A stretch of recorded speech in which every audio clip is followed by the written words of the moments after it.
Hey, what's good? My name is SATURDAE, and this is part 5 of my EDM production series.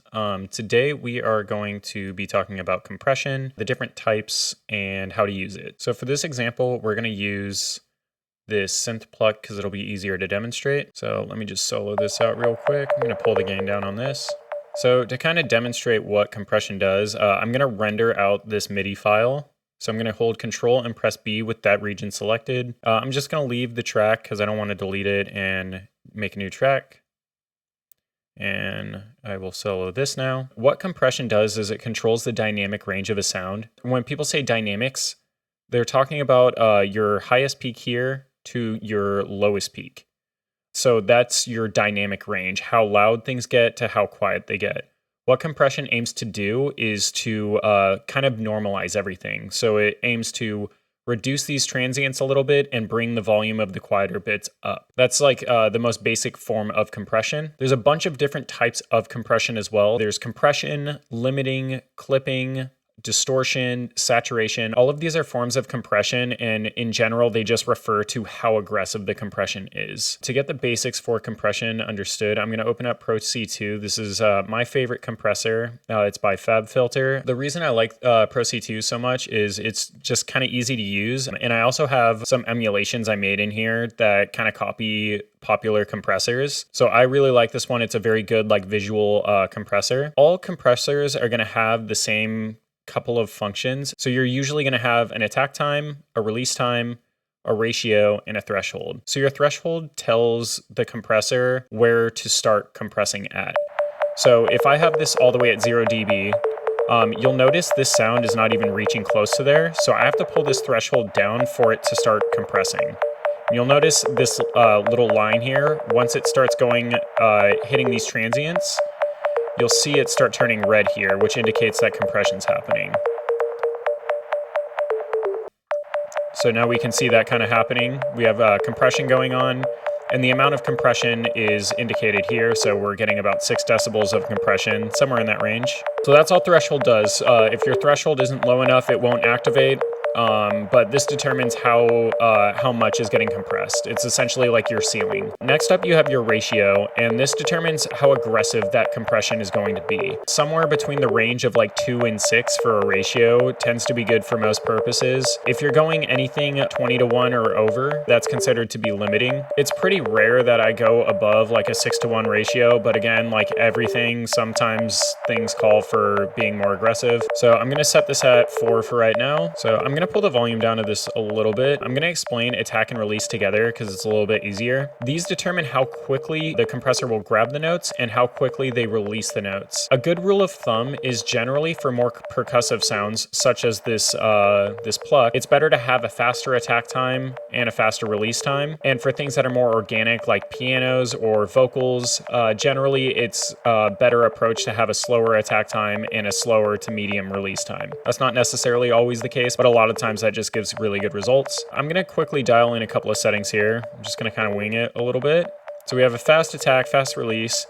And then we also have this knee setting here. Some compressors will have this, some won't. Your knee, again, it's similar to attack and release. Generally, you want softer knees for things that are more organic and that you don't want to apply crazy compression to. For things that are more plucky or percussive, generally doing a harder knee is a good thing. Specifically with drums, like snares and kicks, you generally want a harder knee. How we actually utilize this is I'm going to dial in a compression setting here. We'll go to minus 6, sure. And on this compressor, this is my input here, and this is my output. Now I want this level to match this level. So I'm gonna add gain back to it until they match. So now I've matched the output, and if I bypass this and do an A and B, this is before compression and after. So you'll notice it sounds like it got louder, but it actually didn't really. My output is the same as my input gain there. The reason it sounds like that is because the overall dynamic range got reduced. So these peaks that are kind of short and percussive that are only occurring occasionally are making the sound a lot louder than it actually really is on average. And it's bringing these lower parts a little bit louder. So let me render this in place. I'm gonna make sure this is normalized so it looks the same when I render it. So now if we compare these, you can see like, for example, right here, there is that like deep valley here. And now on this rendered one, it's much louder. That's what compression did. Additionally, let's go to a spot with like a large spike. Right here, there's that really large spike on the top audio file right here. And you can see on this one, on the second one, it's actually a little bit lower. You can see it kind of got like cut off a little bit there. Yeah, and the gist of it is that it basically controls these transients a bit more and brings up the averages of the quieter parts a bit more. So it makes everything a little bit more normalized and more in unison, essentially. So that's why a lot of people will say like, oh, compression makes your tracks louder. This is the reason why. Now, in regards to compressors, there's tons of different ones that you can choose from. Again, just like EQs, there's analog versus digital.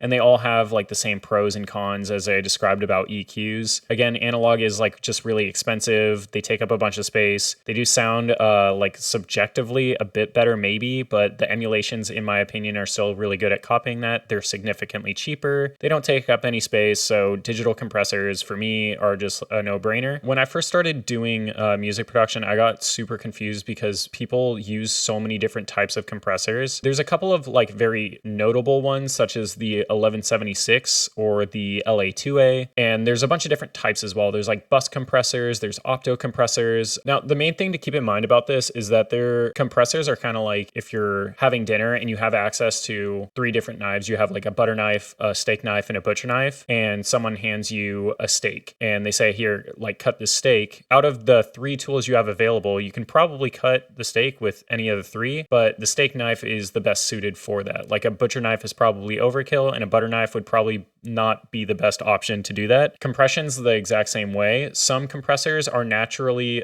set to be very fast, like the 1176. Some are meant to be a bit slower and softer, like the LA2A. And some are set to do compression for entire mixes and are meant to be a bit like softer as well. So it's really just about like selecting a specific compressor that works for that instance and understanding how you should set your attack and release times with those types of compressors as well. Everything does kind of translate though. Like if you're using a fast compressor, you're probably going to be using that for fast attack and fast release times. If you're using a slower compressor, that's probably not a priority for you in the first place. So this is Logic's stock compressor, and one of the most popular ones is this one. This emulates the 1176. The 1176 is really good for things like drums or like rap vocals. It has a really nice saturation and it's a very, very fast compressor. And this is what the actual digital compressor looks like. It works a little bit weird. So the attack, you go to 7 for the fastest setting and 7 for the fastest release. So it's a little like opposite of how normal compressors kind of work. Usually your fastest attack will be going to the left side and it'll be to 0, not to the higher number. So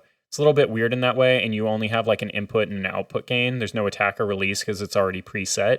So each compressor will have like different functionality kind of like that, but they all still do the same thing. And this one has like a meter instead of like an actual like physical meter instead of like the digital one. I guess they're both digital, but this one emulates, I believe it's an SSL bus compressor. So this is used for things like submixes and for master channels. I'm going to be covering submixes in the next video, so don't worry about that just yet, but these are really good for that. And then optos are generally used for things like singing vocals. You can even use it for like bass or like piano. They're generally better suited for slower, more organic things. One of the things to know about compressors too, people will talk about like saturation that some of them add, especially with analog. Some compressor types will add some type of like tone that's unique to the compressor. I will say though, it's like a very subtle sound that you'll hear. I would focus way less on like any saturation type and more focus on using the right tool for your compression. So doing something fast, use something like an 1176 or just a digital with like a fast attack time or something. If you have like a subgroup or you're doing master compression, a bus compressor would probably be decent for that. If you're doing something slow and organic, maybe an opto, maybe a digital. You could even use like a VCA style compressor. Another thing too, don't try and learn like every single compressor. I would just pick a couple that you kind of like and just stick with those. I use the same type of compressors for like most of my tracks. There's not really a need to use everything available on the market. I just can't afford that in the first place. And again, that just kind of ties back into the theme of I like to work quickly and consistently. And if I'm taking 10 minutes to decide what kind of compressor I want to use on this track specifically, it's just taking me out of my creative flow. I like to have a couple of things set I can quickly put on and then just like not think about it and move on. So just like EQ, I think it'll be a lot easier to see this in practice in the next video once we start doing more fine-tuning stuff and start actually mixing. But I did want to cover the basics. One other thing I wanted to show you really quick is how to set up sidechaining. Earlier in the series, I added Kickstart 2 to this bass preset, and it sounds like this.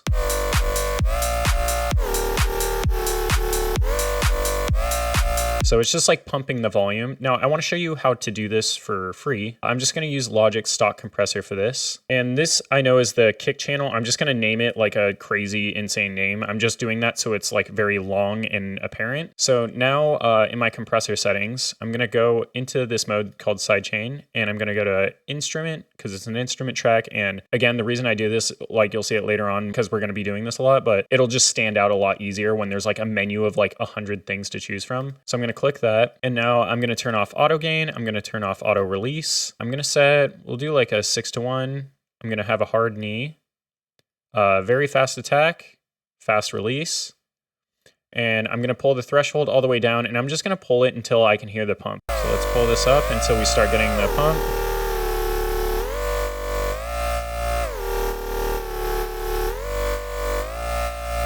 So that's how easy it is to set that up for free. Again, the whole reason I use this is this plugin is just it's fast. So more in detail about like what Sidechain actually does. What you want to do is you want to set a compressor on the track that you want to reduce the volume of, and then trigger it with something that you're telling it to reduce by. The most common example you're going to use this for is the exact instance we just did, which is you're going to sidechain your bass to your kick. So you're going to tell your bass to drop in volume whenever the kick hits. So when you set up the sidechain menu, it's essentially asking a question. It's saying, hey, what do you want me to read to drop in volume? Once you select the track, it'll say, okay, anytime I recognize that there's information there from this track, I will trigger this compression based on the settings that you set. So if we look at our kick drum, we have all these notes, these MIDI notes here that are happening. So it's hitting every single downbeat on that kick drum. And then it's using these settings to impact how aggressive it's sidechaining.